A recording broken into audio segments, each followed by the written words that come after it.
Apa Mas? Wah, aleman to yem.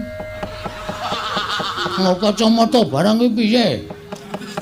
Kacamata matane gedhe matane. Dadi kaya matane kaya anguk-anguk. Kersane pripun? Wah, Dian, iki adimu ae kok? Nggih. Sumini. Sungkem kula, Mas. Wah, tonjo iki.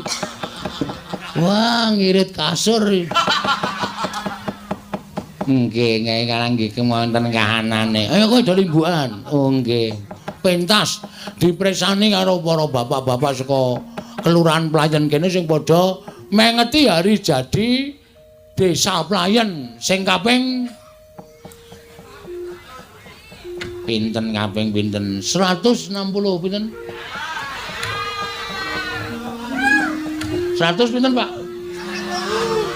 158. Ya, mboten ngertos. Ora dikai catetan apa-apa bener. Aku rene kon mayang ora kon ngurusi pembangunan utawa ulang tahun. Ha iya. Nggih leres nggih. Wis gak pentas. Nggih, ngestoke dawuh. Sing apik ya. Nggih. Ngaturke apa wigatine? Nggih, ngestoke dawuh, Mas. Mas ajeng teng pundi? Arep perang aku. Aduh. Mas. Perang kali sinten? Perang karo sego. Oh, dahar. Esuk kowe asa kuwatir. Duwe bojo satriya iki kudu ikhlas lahir lan batine. Arep aku mung Panakawan ning jiwaku batur. Kula kinten nek jiwane satriya. Jiwaku satriya, mula aku muane kahanan kaya ngapa sing anu iki tak lakoni tak tanggung jawabi. Nggih, ngatos-atos. Ya gak wis. Nggih. Joget sik. Nggih. Sinden-sinden kon ngadeg sik. Oh, nggih, nggih. Saniki ayo kon ngadeg terus leboke nang perahu layar. Aku seneng dhewe perahu layar karo apa aja dipleroki. Oh, nggih ngestaken dawuh. Terus bablas nang begadang. Oh, nggih ngestaken dawuh. Terus dilebokke nang ngundul layangan. Oh, nggih ngestaken dawuh. Kok akeh banget. Akeh iki. Kudu ngono. Oh, nggih telu mawon mboten sakata-kata. Ya wis sakaramu ya. Tak presani saka kono. Sepak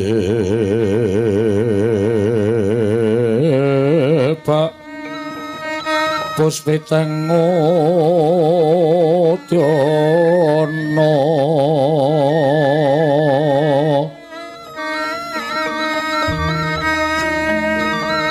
miang pancrah sarwa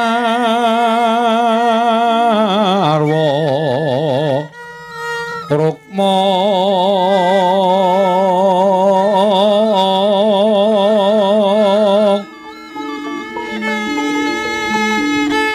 renggeng maneh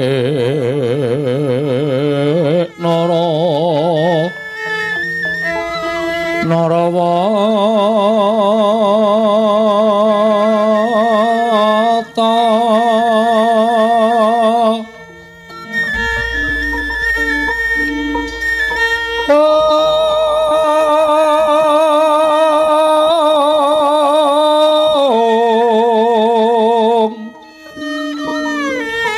Prabanyo kang sumirat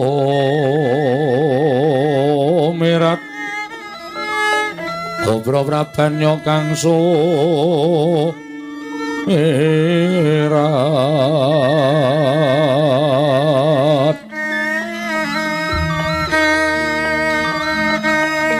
Kenyaring teca laliwaran lir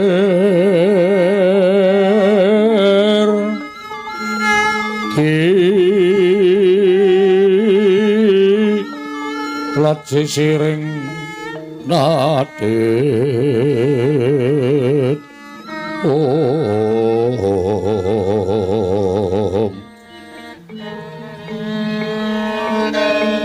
wimbo kekandamre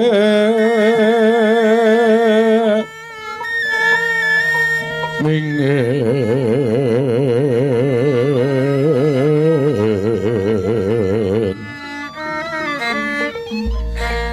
katiuping maruta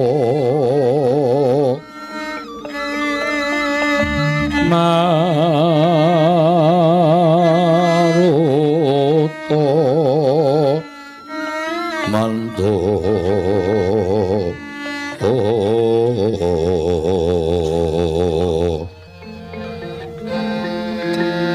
saparan mangambar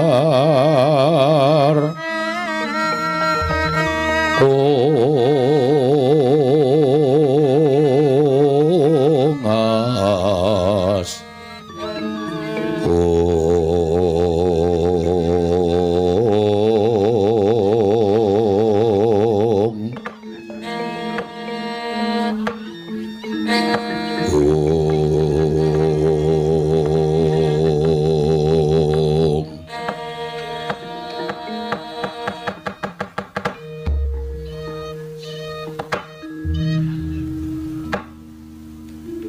Mangsuk ngono mangadili nuwe. Ana sasmintaning sun jagat wasisaning Ubathara. Semir anjen kurang ajar tenan usah siji ya. Bapakne raya-raya tekan kene kok le nyeluk Semir. Mbaya Bapak Semar. Bapak Semar. Wilujeng Pak rawuhipun.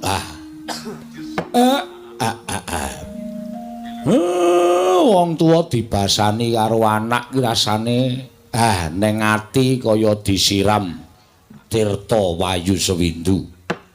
Rung adus wae, Pak. Sing ngomong rung adus apa? Iki mau kok arep siram. Atiku rasane kaya disiram tirta wayu sewindu. Anyes. Oh, slamet tekaku dole Bagong. Aku ngaturake pamujiku Tampanana ya cah bagus. Kula pundi nggo jimat paripe ndayanana ing kasantosan. Amawa ana kabagyaning gesang kula. Bapak, pripun prayogaken nggih, Pak? Iya. Ya ming aku gumun kowe iki dadi anake Semar kok. Seprana seprene manggon ning kene kok lincak ora ganti-ganti. Nganti mbok tembel nganggo blabak kaya ngene iki. Nek pancen ora duwe iki nyuwun karo bapak. Mesti tak goleke utangan. Padha wae, Pak. Urip ora arep ngebot-boti karo wong tuwa. Prayogaken anggenipun lenggah Bapak Semar. Iya, ora kurang prayoga tole. Kamas. Kamas nolo gareng. Waduh, Jian. Biasane nek nyeluki tekle ngono. Ki Kang Mas Nala Gareng. Tata krama etok-etoke wonten Pasewakan Agung.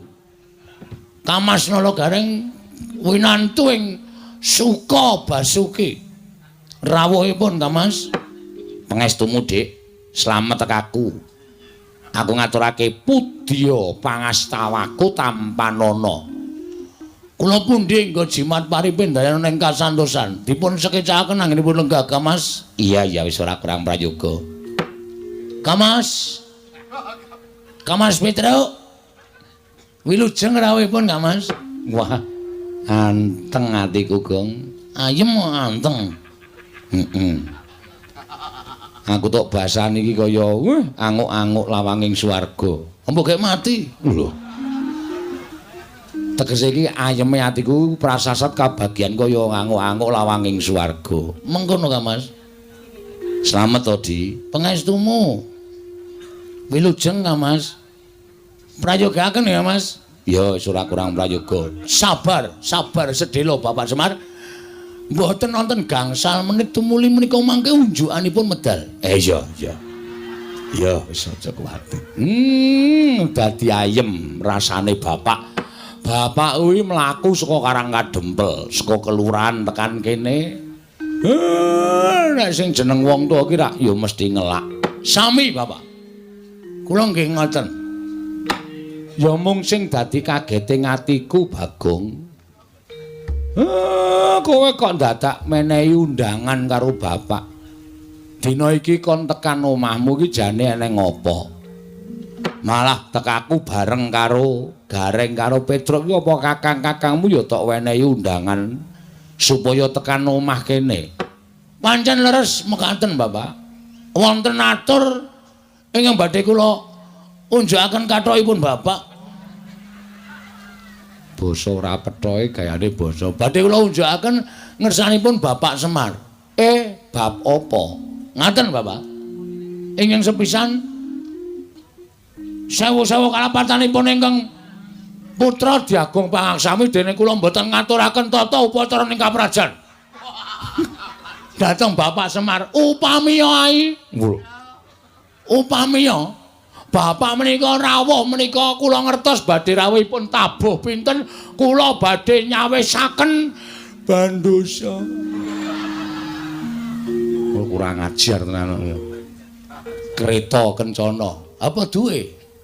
Kere kok kereta kencana. Ayo saura-urane titian apa-apa Bapak tok pethuk nganggo apa to apa. Badhe kula pethuk mawi titian kula, Pak. Saha nyawisaken Herminakata, Hermawar. Hermawar. Herminakata ing gone Ndara Dursasana. Hermawar kinarya amijiki ampeyanipun Bapak Semar saha amijiki ampeyanipun Kamas Gareng kalian Kamas Petruk. Wis rasah werna-werna. Sing jeneng wong tuwa karo anak ketemu slamet ki wis ayem atine. Lho. Lha pinanggih slamet teng pundi, Pak? Sing jeneng wong tuwa karo anak ketemu saras ki wis apik. Berarti nek niki slamet ana hubungan karo saras.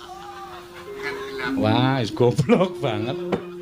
Saras ki waras. Oh ngono panti pijet. Utuh. Terus slamet ki wilujeng. Ngono lho. Nek kira-kira ora iso basa rasa basa gong malah bingung Bapak anggo. Pripun Pak ya tata kramane. Ya wis ora sandadak werna-werna sing baku Bapak wis tekan kene iki aku wis seneng. Mengkaten Pak. Lah saiki aku tak takon. Monggo. Kowe iki jane arep ngopo kok dadak nekake Bapak? Wah mboten mungkin, Pak. Mboten mungkin kula tegel nekak Bapak. Ngrawuhke Bapak ana ing kene iki karepmu piye? Ngene, Pak.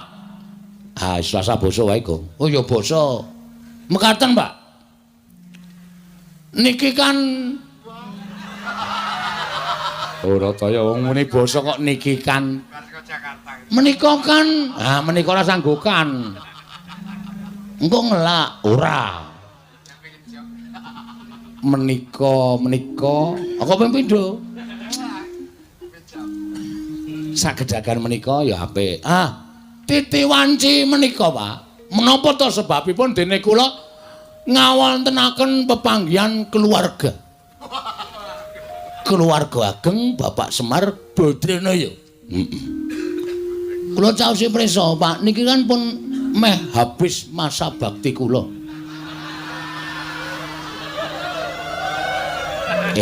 Ngono. Nggih, Pak. Ning kanyata,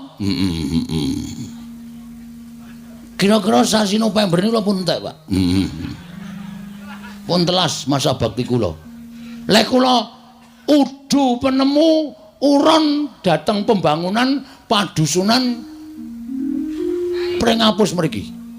Lah terus niat kula niku ajeng neruske perjuangan kula, Pak. Perjuanganmu ing babagan anggen kula ngesuwi para kawula sak padukuhan ing Pringapus. Menika badhe kula terasaken namung keramikipun dereng gadah, Pak. Terasaken bangun teras terusaken dipun terusaken krana sakathahing para masyarakat kawula sak padukuhan Pringapus menika kanyata menika tasih setuju menawi kula menika tetep madheg minangka dadi kamituaning padukuhan Pringapus. Ketitik kula niku mboten wonten mungsuhe, Pak. Iya. Niki sing kula pacak dadi mungsuh kula bojo kula, Pak. Oh, iya. Supaya sah ing samukawisipun. Kuwi tegese lemu mranata para kawula kuwi apik, ngono, becik. Dasare kowe ya srawung karo masyarakatmu, srawung kawula-kawulamu. Ya lah, nggih, Pak. ning nggon tata cara apa wae kerepotaning masyarakat kowe teka. Ana ing kabagyaning masyarakat kowe teka. Masyarakat kesusahan kowe ngetok, masyarakat padha seneng kowe ya ngetok. Kuwi jenenge kowe srawung apik. Mula ora ana liyane kejaba kowe kudu neruske perjuanganmu Melawan Belanda. ora. Perjuanganmu nggonmu nata marang padusunan iki. Mekaten, Pak. Nah, intinipun kula ajeng nyuwun pangestu kaliyan Bapak Semar. Tak pangestoni. Kaliyan nyuwun Probio. Sing arep maju jago kowe kok kowe njaluk Probio aku. Ngengeti bilih kula menika mboten gadhahi celengan, Pak. Iya. Ngengeti bilih kula menika ugi nuwun sewu tiyang mboten gadah ning dipercaya dening para masyarakat. Nggih, kados pintu pundi malih kula tetep kudu maju minangka dadi pengayomaning masyarakat nerusaken dhateng pembangunan pedukuhan pring ngapus. Ngaten niku, Pak. Lah, mula kula nyuwun dukunganipun, Bapak. Iya. Bapak kula pacak minangka dadi tim sukses kula. Iya. Ya, Sampeyan bapak kula jaluk supaya ampun tilem wit dina niki. wong tuwa melek teka saka iki tekan sok November ora mudhar ya ning ya. Ayo aneh-aneh ora. Sambi nemplekke gambar-gambar, Pak. Oh. Lambangmu apa, Le? Yamaha 75. Lho. Sik. Sing jeneng pilihan kuwi mesti lambange bangsa jagung utawa bangsa pari kuwi menku lambang dhewe-dhewe. Nek pari iki kesejahteraan pangan lan sak piturute. Ngono kuwi ora kok Yamaha 75. Ah, iki pemikirane wong ora cerdas kaya ngene iki. Oh, mergo apa kok gambari motor? Kita harus bergerak cepat. Ngono, membangun desa kudu bergerak cepat. Cek dengan pemikiran yang lugas. Apa sebabnya nggak kabar motor selah sepisan langsung muni Yamaha 75 kebule tekan ngendi-endi.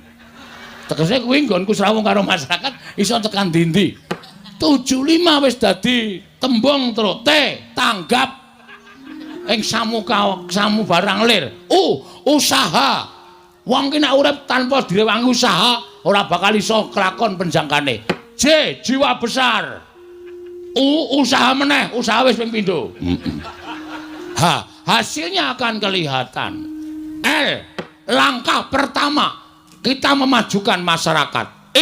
Inilah pemimpin yang luar biasa.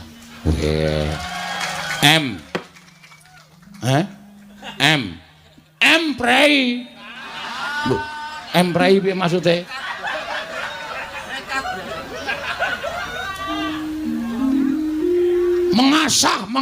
Mengasuh. Iya. Ayo kita bangun desa kita. Wah, edan. Kowe ngapa, Emir? Tangane kaya ngepleki dara ngene. Ngepleki dara ora. Bapak ki seneng karo semboyanmu ki seneng. Ngono, dadi iki ora bain-bain, Pak. Mula aku ndek niat bangun desa. Ne ya kuwi. Apa sing tak lakoni bangun desa kuwi bukan hal lahiriah. Yang artinya iki lagune Roma Irama. Oh, Nding. Sing tegese, kuwi ora sing tak bangun ki bangsa papan sing magrong-magrong. Terus bangun intimidasi. Lho. Intimidasi ki piye maksude kok? Pengairan lho, irigasi. Intimidasi ki pendekatan. Nding. Irigasi.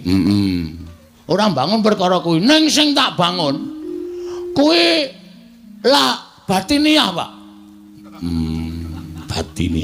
Batine ya. Bapak paham ora kata-kataku? Paham. Mergo bapak nun sewu SDM-e rendah. Iya. Dadi aku nek dadi pengareping dusun ki SDM tinggi ki nek omongan SDM rendah ki ora nyambung. Nyambung aku ngerti. Karepmu bangun batine para kawula. Bangun batine para kawula mergo pembangunan lahir itu bisa terwujud karena batin sing wis padha manunggal nyawiji dadi siji. Ngono lho. Rukun, tentrem, gotong royong, manunggal, nek susah ayo do gruduk marani kabeh, nek bunga ya ora dhewe gruduk marani kabeh, kuwi mujudake ati sing manunggal. Nek atine manunggal, wong sak padusunan ki sayek, sayeka apa Tru? Praja, sayek sayeka praya manunggalake batin, pembangunan lahir bisa terwujud. Bener kok. Wah, seneng aku jan. Teka aku mrene iki tak kira nek ora ana rembug apa biasane kuwi nek ngundang kakang niki mengan ngilih dhuwit. Akhire mengko nang kono, Tru. Oh. Iki lagi omong-omongan kok cilaka iki. Aku wis omong sih. Ngono lho. Iya, apik. Terus piye, Gong?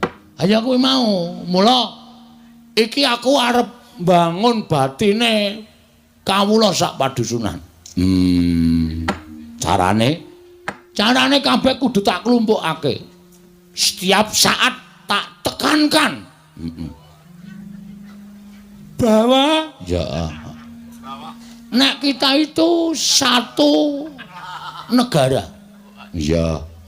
Sak negara. Awak dhewe kudu urip mansinamatan. Entuke apa ta wong congkrah? Ha ta, Pak?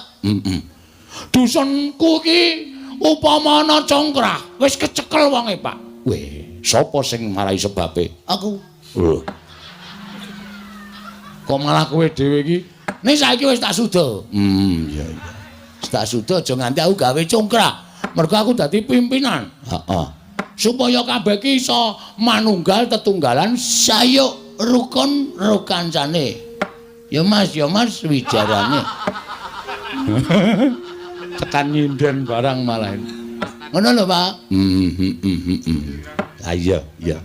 Apik to, Le. Lah terus saiki bapak tok jak rene iki jane arep ngopo? Nyuwun donga, Pak. Oh iya. Sing jeneng anak nek duwe karepan tanpa dongane wong tuwa, mbok nganti sirah dienggo sikil nek nganti kelakon. Mergo wong tuwa iki tumrap aku Gusti Allah katon. Bener. Bapak iki tangan-tengene sing gawe urip. Nek bapak ora paring pangestu, arep aku menggebu-gebu tidak akan berlaku. Weh, iso kabeh ta, Tru? heeh, pinter. Ngono lho. Dadi aku bapak rawone tak suwuni pangestu. Angka 2, kakang-kakangku ya tak jaluki pangestu mergo kakang-kakangku kuwi tumrap aku iblis katon. Setan tenan. Bapak iki di pihak yang baik. Nyuwun 3 Mas kagem bapak kula. Ra urung dijalukke panitia. Sing gedhe pangapuramu Pak, gulaku entek. Weh. Ya wis ora apa-apa ora. Tak suwunke panitia ya, Pak. Kok diwakilke dalange sik mangan. Lah iya wis ora apa. Ora apa-apa dole. Ngono lho. Nyuwun pangestu lan aku nyuwun karo bapak supaya sak suwene iki bapak nunggoni karo aku. Mergo kekuatan sing paling luar biasa tumraping Bagong ki mung Bapak Semar. Syukur nek kowe isih percaya karo aku. Lah kok kon percaya sapa? Wong bapak ki bapakku. Iya. Ngono. Sak ngendikane bapak arep tak estokke. Sak dawuhe bapak arep tak estokke. Aku tok kon ngopo, Pak? Biar dek zaman pertama aku nyalon dukuh pring apus, tok kon kungkum. Aku yo nglakoni 40 dina 40 bengi. Kowe dawuh karo aku, wong prihatin ki ora njaluk karo sing mbau reksa. Wong prihatin ki ora njaluk karo sing tunggu kali, karo sing tunggu guwa. Ning golek papan sing sepi sepen kuwi supaya eling karo kelakuane sing biyen, resik jiwa lan batine. Aja nganti tumindak dosa, nyuwun pangapura marang ngersaning Gusti lan nyuwun supaya diilangi dosa-dosane sarana awake dhewe nglarani awake dhewe satata wong papa utawa sebut tapa. Wah. Kok mletik ya. Ha iya. Iso ngartekke kaya ngono. Wong ki anggere cegah dahar, cegah guling, ora maem ora turu. Kuwi ora kok piye-piye, ning ngrasake wong sing sengsara uripe, kadang kala mangan wae ngrekoso, turu wae ra iso. Lah awake dhewe kudu iso nirokke lelakone wong sing sengsara kaya ngono kuwi disebut tapa. Ning kali lakoni wiritan. Iya. Ana Pak? Terus aku dikon Petruk, kon ngebleng ning jero kamar. 30 dina 30 bengi. Kuat kok kowe kaya kuat, lulus. Wedian. Ampuh kowe. Heeh. Dhewe karo bojoku. Wah. Aku ngebleng bojoku mbligung. Ha iso ora ana empere kaya ngono iki. Ora pas kok ya. Ora ana kegiatan ning jero. Tingu arep ngapa iki? Iya, terus ya meng gareng sing kurang ajar. Lah piye to? Sing terakhir aku kon turu ning sarean. Sareane siji. Heeh. Are turu ning sarean kene iki sarean leluhur. Tak turoni 3 dina. Bareng tak kenali juru kuncine iki meng sarean genjek. Wow. Mula kok blas ora ngrimpeni. Arep tak apusi setan ora.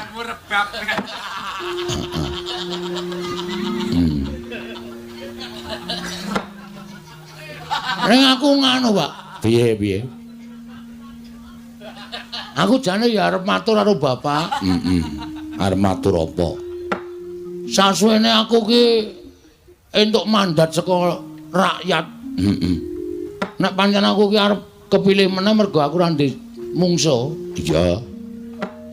Iki ana sasmitaning dewa, Pak. Sasmita dewa sing tok tampa. Metu marganing pasumpenan. Siji, aku iso kelakon yen aku kudu disarati dusunku iki kudu dipendhemi utawa ditumbali pelem pertangga jiwa. Kuwi jane nek endi to Pak golek? Karo Jambu Dipa Nirmala. Sing angka loro ana dewa sing menehi sasmita. Bagong nek kowe kepilih meneh, sok nek syukuran kudu wayangan meneh. Ki masyarakate do guyu to? Setuju to? Provokator kuwi jenenge. Konjur sing ditanding kok masyarakate. Amen ra apa-apa nek ora ngono ndak ora sida. Iya. Ha kowe pertangga jiwa Jambu Dipa Nirmala iki jane sapa to, Pak? Ya ora bab sing gampang. Ning kuwi bab sing angel sebab kuwi ora ana tukule ning jagat. Lho. Tukule nanti, Pak? Malam pertangga rasa nganggo ta? Marai arep watok aku iki. Ya Semar iki pancen ngene iki. Ngandel ora? Sing jeneng kok jeleng ora Semar ki ya entuk kleru wong MC-ne mau ya kleru harmoni mugi-mugi kok mugi-mudi mergo ketrikel lilate mesti kleru mugi-mudi wis kebacut seru ayo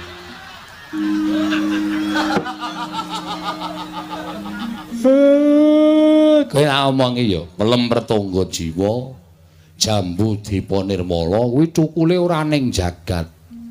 Teng pundi, Pak? Kuwi ning Kayangan. Wah, lah mula tak golek ning pasar buah kok ora ana. Anggere bakul tak takoni tumbas pelem pertangga jiwa mboten nonton Jambu Dipa Nirmala mboten nonton sak pasar kempot tak goleki ora ana. Lah kuwi sing angel ning kono kuwi. Sing angel ning kono kuwi. Sebab kuwi sing duwe dewa, tur kuwi pangdaharaning para dewa. Mula dewa ki ora dharwa ing dami, daharane saben dina ya pelem pertangga jiwa Jambu Dipa Nirmala unjukane tirta amerta. Kuwi dewa. Lah saiki tak takoni kowe, Pak. Nek kowe ora iso jawab, aku le nyebut bapak cukup tekan semene, Mir. Waduh kok balik meneh. konjur mir meneh. Wis ben rapopo. Piye? Aku tak takon, kondang wong dusun pring apus do ngandhake.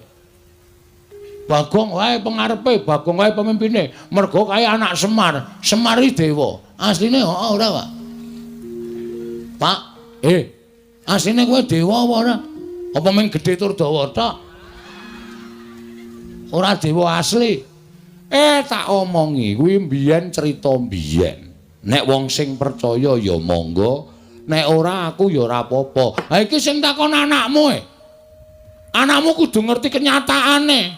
Nek nganti anakmu ditakoni masyarakat, Pak Bagong, napa sampeyan iku anak dewa? Apa aku muni ya mbuh ngono? Engko dikira aku ki wong ora tanggung jawab. Ora iso meneh wangsulan sing iso gawe marem para kawulaku. Nek ya Pak. Nek ora ya ora.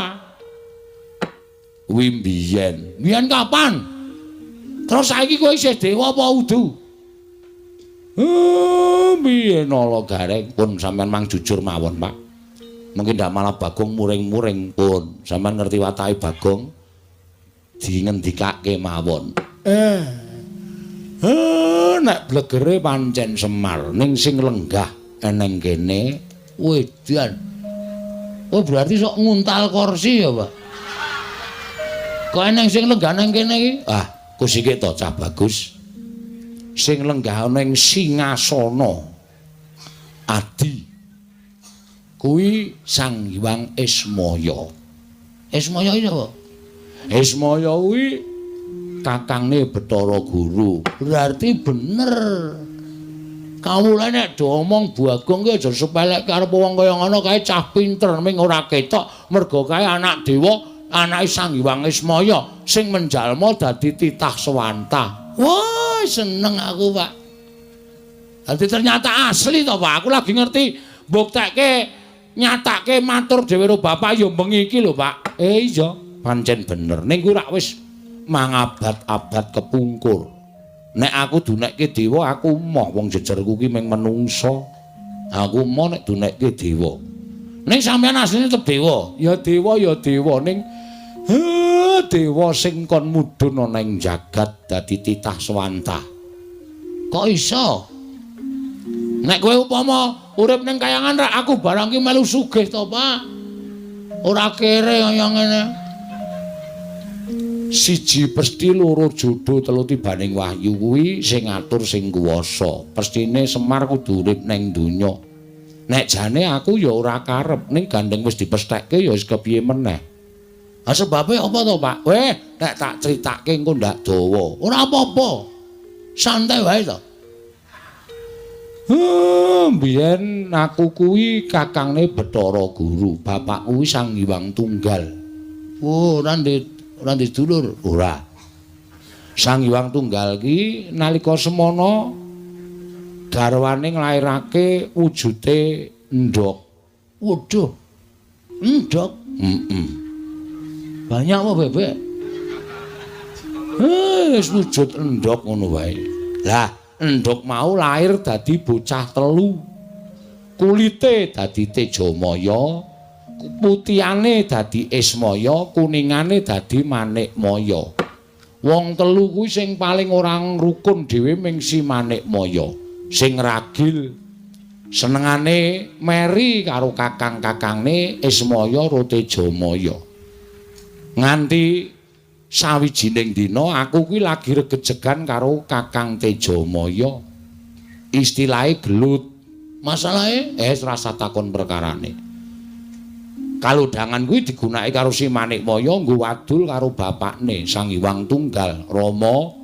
Kakang Ismaya, Kakang Tejamaya sami Pancabakah, sami peperangan. Amargi sami rebat kepingin dados dewaning para dewa. Ning jane ora, ning merga Manikmaya kuwi sing jane kepingin dadi dewa. Terus aku didakwa kaya ngono karo si Manikmaya. Rama Pukulun duka. Wedane. Apa ya ceritane? Terus Rama Pukulun duka didangu Tejamaya, Ismaya kok ngono pakartimu kok kepingin nyahak nanging wong tuwa. Tejamaya nek kowe iso nguntal gunung pagering jagat sisih kulon tak dadekke dewa. Ismaya nek kowe iso nguntal pagering gunung jagat sisih wetan kowe tak dadekke dewa. Pak Demu Tejamaya cangkeme nganti dijembar-jembarke nganti suwek. Mula cangkeme Togog kakangku kae keplek-keplek. Dadi rusak awake. Aku nganggo igo. Gunung mau tak serot. Sawetara saperangan mlebu ning wetengku mula wetengku jembling kaya kene iki. Isine gunung. Separohe ora ana, gragas. Aku ngonceki critamu mau ana bab sing apik sing tak cekeli, Pak. Piye? Sing jeneng wong di gegayuhan kuwi nek ora ngukur karo kekuatane, kuwi mesti ngrusak karo ragane, ngrusak karo batine dhewe. Ya kuwi bapak kuwi. Iya, mula aku keluputan terus didukke ning jagat kene. Lah saiki ngene, Pak. Piye? Aku nek njaluk tulung piye, Pak? Njaluk tulung apa? Gandeng bapak ki wis tepung karo wong kayangan. Bapak ki wis apal karo panitia kayangan. Terus bapakmu nggawe ning kayangan nyuwuna pelem pertangga jiwa jambu dipa nirmala. Lah. Iki piye iki gelem ora? Kowe nyetujoni aku dadi pimpinan meneh ora? Nek sampean ora gelem, berarti sampean arep menjatuhkan aku di depan masyarakatku. Itu menghina. Manghina. Tegese aku wis tok elek-elek. Nek bapak iso nggayo, berarti bapak kuwi pancen lahir batin nggone mbantu karo anakmu Bagong. Ngono wae.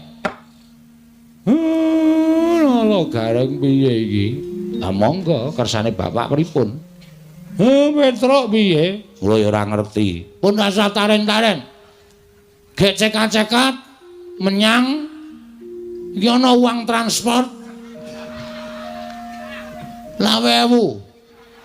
Selawewu tekan Kendhigong, tekan Kayangan kok selawewu. Pripun, Pak? Nek upama aku rasa munggah ning Kayangan piye? Lah terus adikku guruwe tak undange mrene.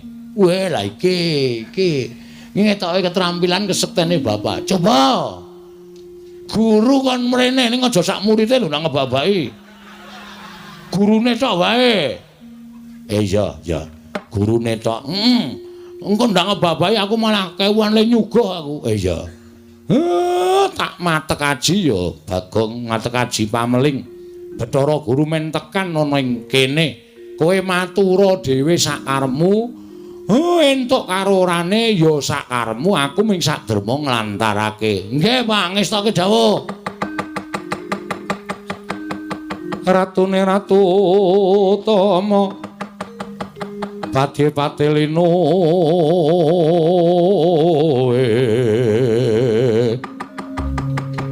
Pranayaka Tyasara Harja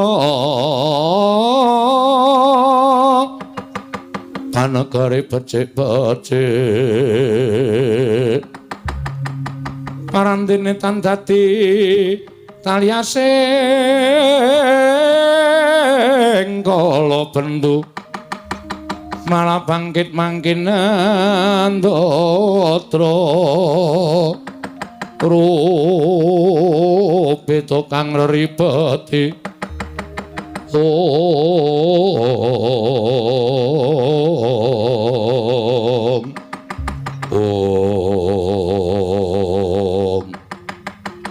Sigra andumuk kuncunge Lurah Semar Badranaya.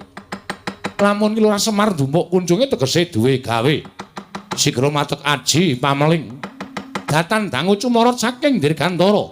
Nenggih. Onyang Madya Putra Hyang Pikulun. Sang Hyang Jagat Girinata ya Sang Hyang Bathara Guru tumedhak wonten ing bali wismaning Lurah Bagong.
Sinongwati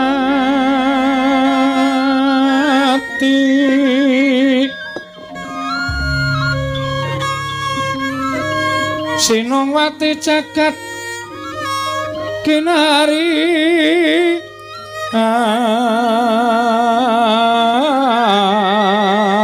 among mbak lumembak ombak ing samudra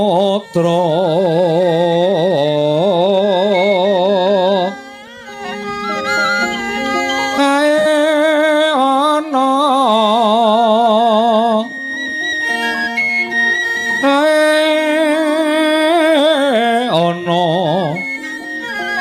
kali lumut tambrak ganggeng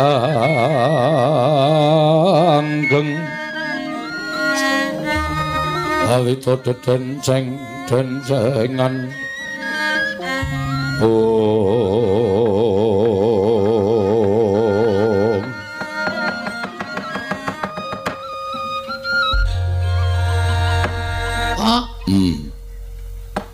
Ki kono wong malak piye kancane tangane loro kok papat dhewe ki nek adus suwe tenan iki ngosoki kelek papat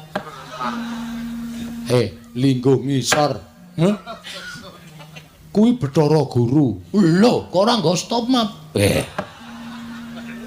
Bathara Guru ayo linggo ngisor nggih Pak waduh rawuh tenan nuwun ya Pak iya Mas Tunama Sidam Skaring Bawana Langgeng Kakang Ismaya ndangu kalian kula sing gedhe pangapuramu Manik Maya paripaksa kuwi tak rawuhake nang kene ya mergo ana wigati sing bakal tak aturake marang Manik Maya Kakang Ismaya kula ngaturaken bekti kula kunju iya tak tampa pangestuku tampanana dian ora basa ya Pak kuwi adikku kok. Oh iya, Nding.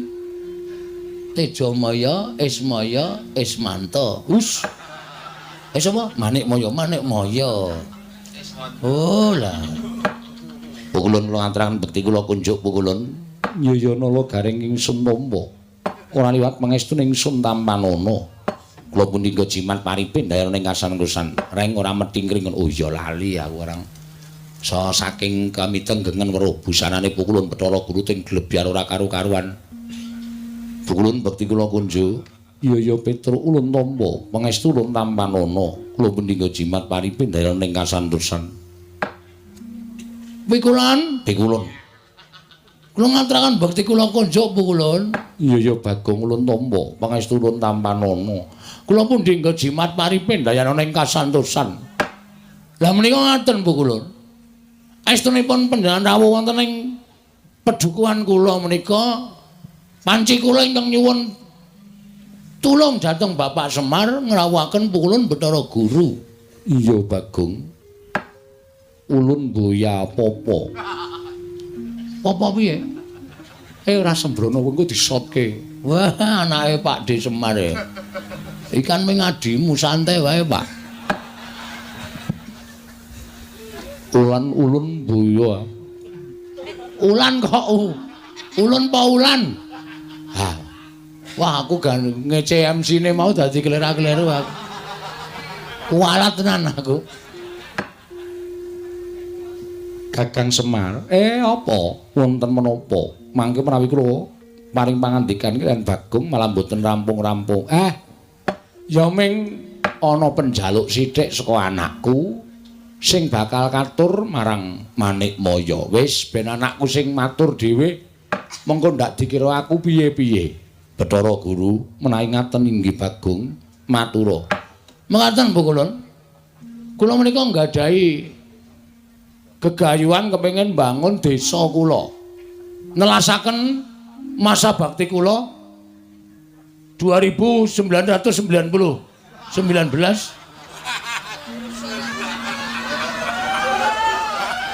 mau ya kleru ta, Pak? Dadi lurah kok suwe men pirang-pirang abad. 2919 edan tenan. Aku kuwi wong lair wis metu wudel, Pak.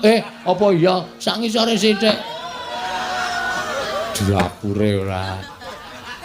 Ngaten nggih, Bu Kulun? Iya, Bagong. Kula kepengin bangun dusun kula niki. Ning kula niku entuk sasmitaning gaib. Sing nalika semanten kula nglampahi sare narites sesemek ron Rajamala abebantal boto sarembab. Gayane lho. Kowe turu ning tritisan ki tritisan ngendi? Wong tritisan mutokne kandang pitik ngono kok. Ning dhuwur kandang pitik. Oh. Sing penting nek ning tritisan. Entuk sasmitain gaib. Sasmita gaib. Sasmita gaib bilih saged rancak napa sing kula lakoni menawi dusun kula menika dipun tumbali. Ditumbali apa, Bagong? Sepisan ing winastan pelem karo manis. Lah kok wis malik iki piye? Pelem apa? Karo manis. Pelem karo manis kok dadak ngrawuhke Bathara Guru. Wis jendeng lali aku.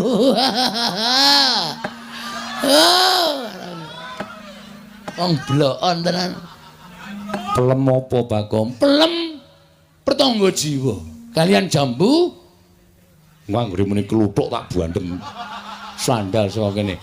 Jambu dipanirmala. Mekaten.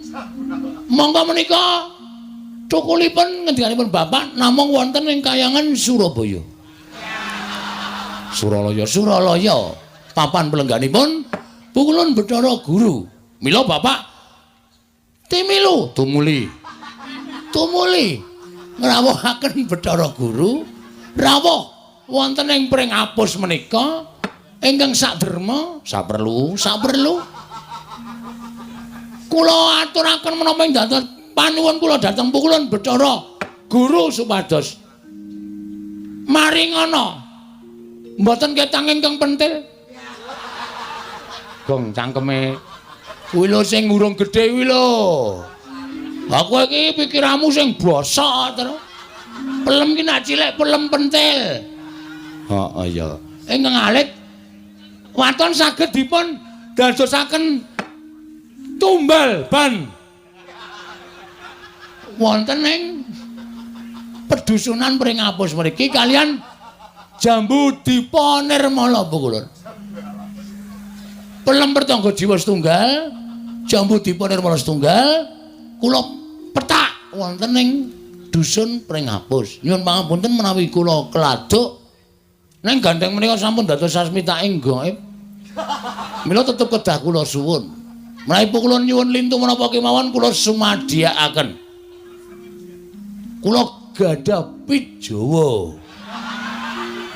Menawi kersa badhe ngasta wonten Kayangan sumangga ning kudu ditumbaki.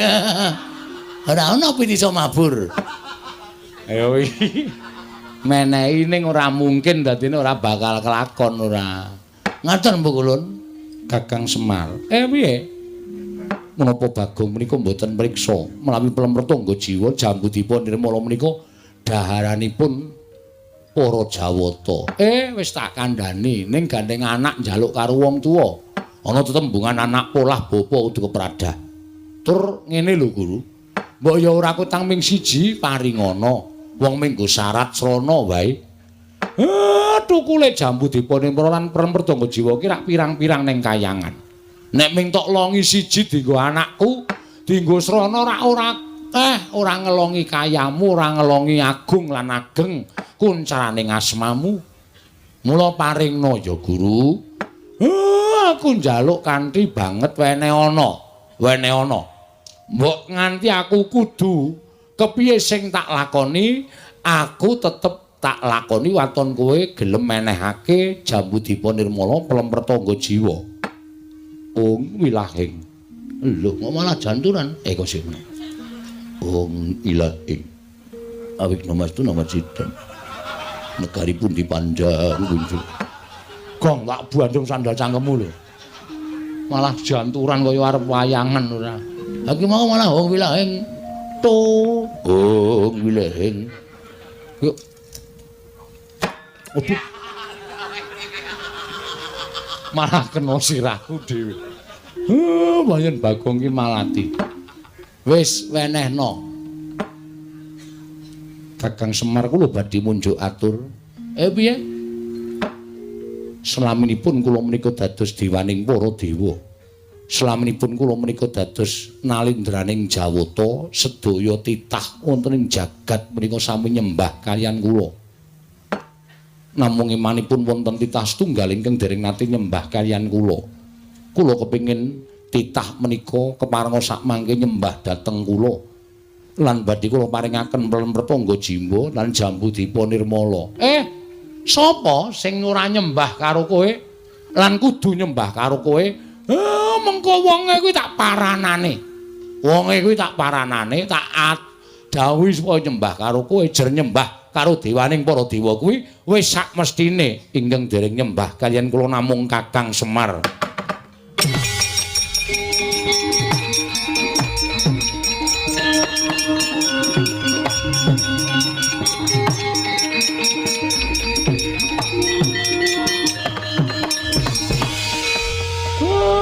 Nek pancen kuwi syarate.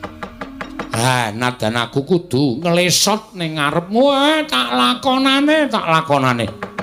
Ben napa sing dadi penjangkane anakku iso kelakon? Jangan, Pak. Aja. Bagong, menapa sing tok karepke kelakon? Aku sing ora entuk. Aku ora tegel bapak klesotan ning ngarepe Bathara Guru.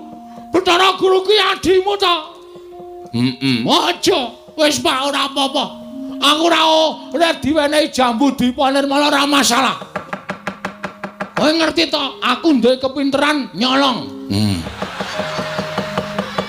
Wis rasah njaluk colonge kayangan. Angel sole kayangan kuwi rapet-rapet to kaya apa ngreng sangu linggis. Arep babah kaya mbiyen. Ora iso kayangan kok dibabah ki ora iso. Setro, aku mangkel iki Raja Andruk. Mangkel piye? Wis aku lara ati aku. Karo ngendikane Bathara Guru sing tledhak ning bareng tekan pungkasane padha kok nyocok nang rasa. Gong, iki dewa lho. Wis ngerti aku apa ngene bakul bakso. Aja kurang ajar ora sak penakmu dhewe. Wis men. Arep dewa iki nek sak kepenake dhewe bapake kok nyembah. Aku ora entuk. Aku ora mentolo, Tru. Aku jane yo ngrasake lara atiku, Gong.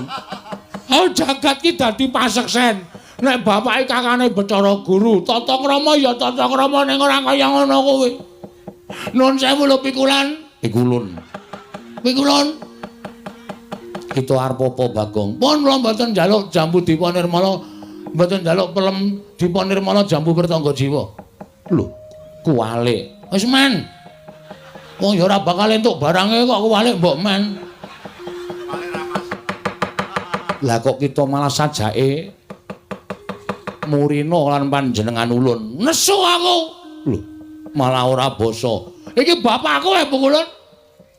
Kok mung perkara njaluk jambu dipa nirmala, pelemper tangga jiwa kok Semar, Kakang Semar. Jagat iki ana siji wong sing ora gelem nyembah karo aku. Sapa, Guru? Engko aku tak tekan kono tak aturane nyembah karo kowe. Sing ora gelem nyembah karo kula namung Kakang Semar. Aku ateges secara tidak langsung sampean ki akon bapak nyembah karo sampean. Ha ta? Ha ta? Aku mau nek syarate anake kok kudu ngorbanke harga dirine bapak. Enggak bisa. Aku enggak bisa. Nek carane kaya ngono, alon-alon aku terima mundur wae. Kualik. Lagune kualik, main ra apal kok sakarepku. Kualik ya men aku kualik ya nekat kok. Sok dileke kualik ben aku yang. Aku ora trima. Ning sampean mang titeni. Sampeyan ora menehi jambu dipane wala pelemper tangga jiwa. Aja sambat nek nganti ilang sakwite. Kuwi enak duduk sisan pokoke. Apa jare? Gawe masalah kok, gawe masalah karo mantan maling. Sampenake dhewe ora. Gugu karepe dhewe arep piye kowe ha? Lho, kita malah wani karo panjenengan ulun. Sing tak wedeni apamu? Yen ngono kita ora bakal ulun paringi. Aku ngruda paripeksa. Apa kita wani karo dewa? Sik to, kowe kita-kita kowe kita sapa ya? Wah, iki sing ora paham Bagong. Gong Kita iki kowe. Tak tanya modar kowe. Bapak ilin jenengke aku ngrekoso dibancaki barang ing diwalik kita. Wangun Bagong karo kita. Kita nek aku nyebut, aku upamane dewa aku nyebut kowe kita. Nek kowe nyebut aku ulun. Ulun piye? Sing ulun sapa? Ulun aku. Jare Bathara Guru. Piye ta iki? Bathara Guru apa ulun? Wis mau diaringe ambok 2 jam ki kok ngene iki terus. Ha wong cah ora dong kok dikandhani ora. Iki basa dewa. Oh, beda. Nek misale Gong arep endi ngono kuwi aku nyeluk kita arep endi. Oh, berarti aku ki kita. Iya, heeh. Nek Bathara Guru ki ulun. Heeh. Aku kita. Ajare kita aku. Sing positif to. Mboten ajeng aku mboten ajeng ngomong kula, Pak. Mumet sirah kula. Sabanjure kepiye Bagong apa kita tetep bakal njaluk jambu dipun nirmala pelemper tangga jiwa. Nek purun mboten maringaken kula tetep mrudha paripeksa. Yen ana apa kita wani lan para Jawata. Nek jane mboten. Ning gandeng nuwun sewu niki kebutuhan rakyat. Napa to sababe kula ngeboti pelemper tangga jiwa jambu dipun nirmala? Merga niki kebutuhan rakyat pring apus riki kedukuhan pring apus. Nek nganti kula ora iso pelemper tangga jiwa jambu dipun ora entuk, ateges rakyat kula sengsara. Daripada rakyat saya sengsara, lebih baik saya yang harus menjadi apa ya? Korban demi kesejahteraan rakyat. Wah, Jangan tepuk tangan. Apa gunanya tepuk tangan tanpa saweran? Urung nembang kok wis saweran. Aku mundur alon. Kaya apal kuwi, aku sedira nyetel kuwi. Oh. Kempol cawet. Cendol cawet. Kempol cawet ora.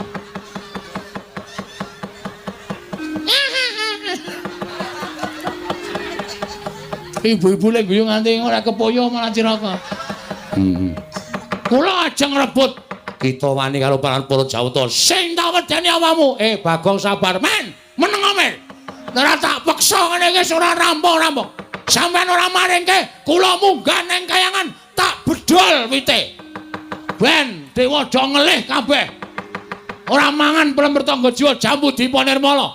Ulun jabut nyawa kita. Jabutan ora wedi aku. Untu lara tak jabute kok ming nyawa dijabut. Aku wedi ora wedi. Metu njaba ayo, piye? Metu njaba. Weh, lah dewa ngajari ora apik kowe. Hah? Dewa ngajari ora apik. Nek wis sah, wis resmi iki ditokke jero. Ora metu njaba. Oh, kurang ajar kowe ora.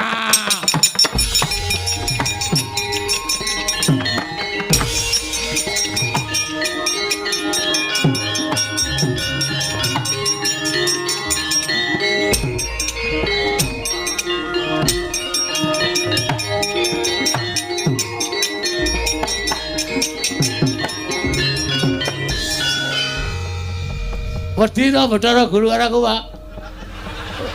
Kae iki ora wedi ning kae metu ning pelataran lumpukke dewa-dewa mateni kowe. Waduh. Apa? Domongi kok. Aku padahal mau meng gojek dewa kok jak gojek ki ra iso. Mula aja sok sembrono. Waduh cilaka iki, Tru. Aku dewangi, Tru. Ya. Reng, apa? Aku dewangi ya. Oh, tangane wis cekle ora kon gelut. Ayo ngantri rak ya ora tekan. Oh, ditanono ora ngewangi aku berarti kowe tega rupatiku. Ya sae-saesaku lho. Kowe ketoke cilik nek gelut trampil. Ngono aku diwangi ya, Reng? Ya. Aku dilindungi, kowe pokoke tak dapuk dadi linmas. Oh iya. Linmas kaya ngene iki sing wedi sapa coba? Linmas kok ting gendiek-gendiek ngene. Sing penting getakane kok, Tru. Getakan sempritan sing penting. Ha iya ora. Wis Pak, Bapak rasa kuwatir, tak tanggunge Pak, rasa wedi. Ngono ana apa-apa piye? Saya tak takon. Kowe tresno ora aku? Aku tresno. Nek kowe tresno, mengko nek Bathara Guru methoke aku arep matani karo aku. Pethoke ya, Pak? Oh iya. Ya? Anake Bathara Guru jenenge sapa? Bathara Indra. Sisan kuwi pethono sisan, Pak. Oh iya. Terus liyane oke. Penyarian Yamadipati, Mahadewa, Bathara Brahma, Bathara Sambu. Lan sak piturute akeh banget dewa. Njaluk tulung kuwi pethoke sisan ya, Pak? Wow. Coro. Trenggiling. Ngono. Misuwi kok ora wangun to, Gong. Kok mung kewan cilik-cilikan trenggiling ngono. Arang-arang. Oh, cacing pita. Ha iso ora serem cacing pita. Tulung ya, Pak? Iya. Wis kono gara menyang. Hak kowe, aku tak turu dhewe. Engko nek Dewani lunga aku digugah. Ora kena kaya ngono, kudu tanggung jawab tela bakarane. Enak kuwi. Tanggung perkarane kok enak-enak. Oh, siap. Jagung bakarane, Pak, kok tela bakarane. Nek wis ora gatekke iki aja dibaleni. Senengane kok malah badarke dhewe. Aku karang ya sak ngono kowe. Nek ora bener ki aku sak ora lega. Aku iki wis rampunge iso tak bener ora ya mau. Ora yakin Mamet tuan dhisik aku tak methukke karo dewa-dewa kae. Ning sing enom-enom pethukno. Nek Bathara Guru sing maju aku sing methukke. Siap ya, Traya? Yo. Ora nggo gending, slepek. Oh iya. Nganggo slepek wae. Tung, dlentak. Jolali manembah mangwa suci jalalala sasi seswarane pesona wala brambang sa ular kambang ya emang aja yo.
Apa, Mas?